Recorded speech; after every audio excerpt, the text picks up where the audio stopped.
Hikayat Cendawan Putih merupakan satu karya sastera Melayu klasik yang masih misteri dan kurang dikenali. Meskipun tidak sepopuler hikayat Hang Tuah ataupun hikayat Raja Pasai, hikayat ini memiliki daya tarikan tersendiri. Statusnya sebagai hikayat minor menyebabkannya jarang dibincangkan dalam kajian sastera Melayu, menjadikannya sebuah permata yang tersembunyi di tengah-tengah lautan hikayat-hikayat lain.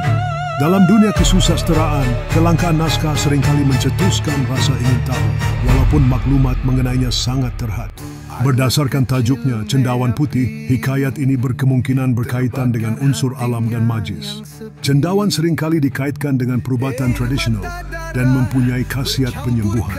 Mungkin juga terdapat elemen mistik dalam naratifnya, seperti penggunaan cendawan sebagai bahan untuk ilmu kebal atau pencarian seorang wira untuk menyelamatkan raja yang sedang sakit.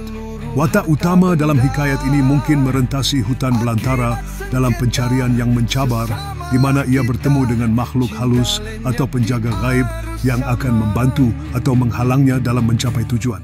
Tema pertarungan antara kebaikan dan kejahatan serta ujian keberanian mungkin menjadi inti kepada perkembangan cerita ini.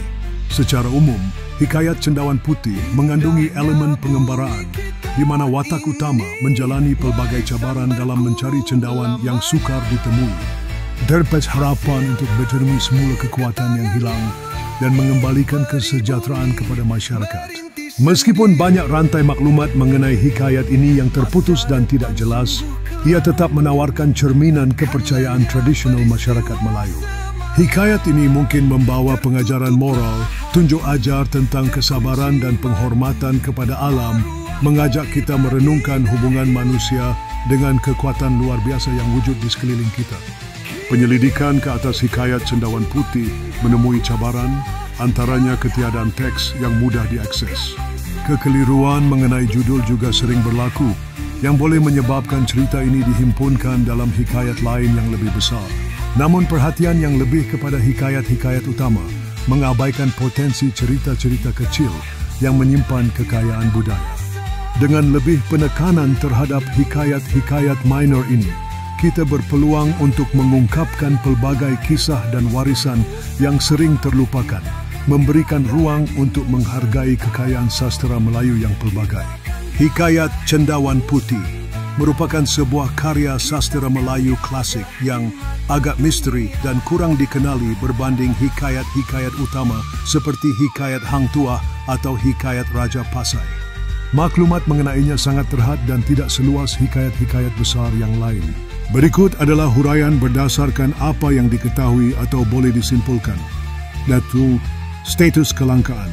Satu, hikayat Cendawan Putih tergolong dalam kumpulan hikayat minor atau hikayat yang kurang masyhur. Ia sangat jarang ditemui dan tidak banyak dibincangkan dalam kajian sastera Melayu tradisional utama. Kemungkinan besar naskahnya sedikit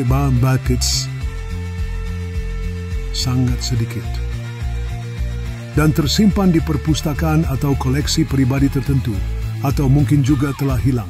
Kedua, kemungkinan tema isi. Berdasarkan tajuk Cendawan Putih, hikayat ini kemungkinan besar berkisar pada unsur alam, perubatan tradisional, magis, atau simbolik. Cendawan Putih mungkin merujuk kepada cendawan susu harimau atau kulat tertentu, sering dikaitkan dengan perubatan tradisional, memiliki khasiat penyembuhan ajaib, kekuatan magis, sakti, sebagai bahan untuk ilmu kebal, pengasih, atau mencapai kesaktian. Pencarian, penggembaraan. Watak utama mungkin perlu mencari cendawan putih yang sukar ditemui untuk menyembuhkan raja, orang tersayang, atau mencapai suatu tujuan. Alam gaib mungkin melibatkan makhluk halus atau kerajaan di dalam hutan yang menjaga cendawan berharga itu. Strukturnya mungkin mengikuti pola hikayat biasa.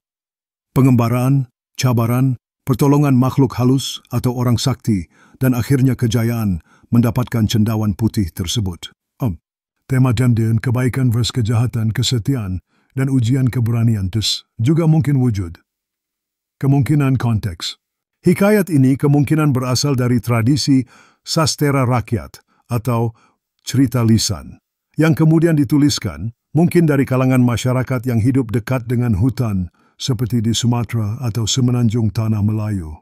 Mencerminkan kepercayaan tradisional Melayu tentang kekuatan alam, khususnya tumbuh-tumbuhan tertentu dan hubungan antara manusia dengan alam gaib.